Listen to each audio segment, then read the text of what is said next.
This is my audience.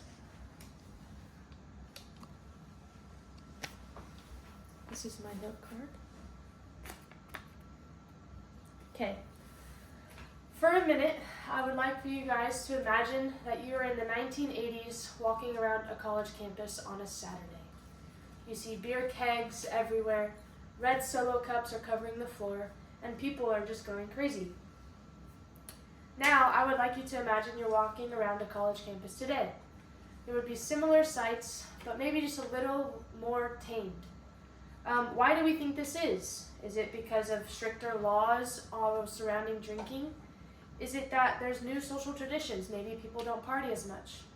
Or is it that there is a rise in the wellness culture surrounding college students? Maybe people just care more about their bodies. Today, I am going to persuade you that college campuses should continue to reduce harmful drinking habits surrounding their campuses, ultimately creating a safer campus for others. Let's jump into the problems. In 2023, it was reported that 29.3% of college students had included themselves in binge drinking. The National Health Survey and Drug Use on Health Institution had reported that statistic. Although the rates have significantly dropped, drinking still exists. There's still risky behavior, and people are still continuing to make these decisions to put not only themselves but others in danger. Now, what are the harms of these kids drinking? Now, although the individual rates have dropped, there are still a widespread amount of harms of people drinking in college campuses. According to the Public Health Institution, in fall of 2023, 6 million sophomores and juniors had reported to at least one AHTO, which is alcohol harm to others, meaning that 6 million people had experienced harm due to somebody else drinking alcohol. That's over 50% of students who had taken this harm. To back that statistic, the Boston University on January 7th of 2025 also received the same statistic of students who had received that impact. The impact on drinking is not just to people who drink themselves, but it's also impacting people who are experiencing the harm of other people drinking. Now let's go into the causes and solutions.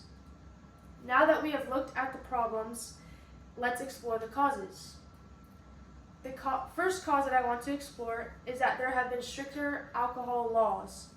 According to the NIAAA in 2025, there has been stricter policies regarding drinking, meaning that campuses are taking a stronger stand on allowing underage students to access alcohol and to be just allowing their students to involve themselves in these things without consequences.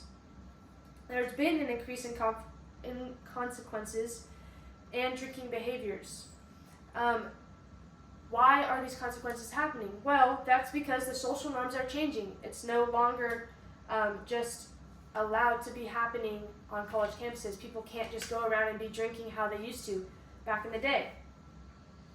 It's also a statistic by the Addictive Behavior Study in 2022 that 30% less of students find it acceptable to go out drinking just for fun. This study helps us see that it's a lot less desirable for people to go through this drinking process. Students are seeing now that how much it affects their body, their health, and ultimately how pointless it is to go around and just drink for fun. Students are also realizing the harm it can cause to themselves and to others through this process, and they are willing to make that change. When this drinking problem is seen as less desirable, this also decreases peer pressure, meaning that kids who don't want to involve themselves in this aren't including themselves as much as others. This is seen as a behavioral drop, and kids are now realizing, hey, we shouldn't be doing this. Now that we've looked through our problems, let's read our solutions. How can we solve this problem? One of the solutions that we have seen is that it is possible to increase the alcohol education. Once kids are more taught on the subject and the dangers it can cause to not only themselves but other people, we will continue to see a long-term drop in the increase of drinking rates. Another solution that we can apply is having stricter campus policies regarding alcohol. If campuses start taking it seriously and start stopping kids when they're underage, doing things they shouldn't be doing, and especially drinking under the influence, we will start to see a steadier decline in these rates over the years. Although it's impossible to say that we can stop everyone, by making that change, even if it's just with one person, it can help us in the long run. So now that we've seen the solutions, let's figure out how we can ultimately end this problem. Today, I would like to persuade you that college campuses need to do their part in declining drinking on campuses. Hopefully next time you walk by a party, and hopefully next time you see people out drinking, you would think about the harm it could have to not only yourself but to other people, and that you can step into action. If you are underage, I'd hope that you would realize that it's not your place and it's not your time. And if you're on campus and you see people engaging in these activities, and maybe you see them headed towards their car, you can let them know, hey, you shouldn't be driving, or hey, let's maybe stop drinking alcohol today, you've kind of hit your limit. Hopefully you can think about the impact that this has to other people and help us protect our campuses and protect other people so that we can have a safer campus.